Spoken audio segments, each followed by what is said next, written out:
Madam order please.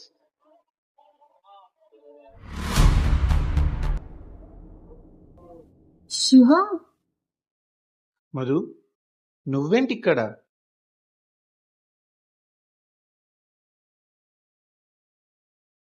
చిన్న project పని మీద ఒకరిని కలవడానికి వచ్చా.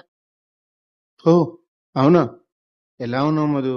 ఇప్పటి వరకు బానే ఉన్నా, మళ్ళీ నువ్వు కనిపించావు కదా. ఇప్పుడు ఏమైంది మధు? ఎందుకంత కోపంగా మాట్లాడుతున్నావు? ఇన్ని డేస్ తర్వాత కలిసాము, కొంచెం నవ్వుతూ మాట్లాడొచ్చు కదా. సరే గాని నువ్వేంటి ఇక్కడ వెయిటర్లా పనిచేస్తున్నావా? నాకేదేదో చెప్పావు. అయితే ఏది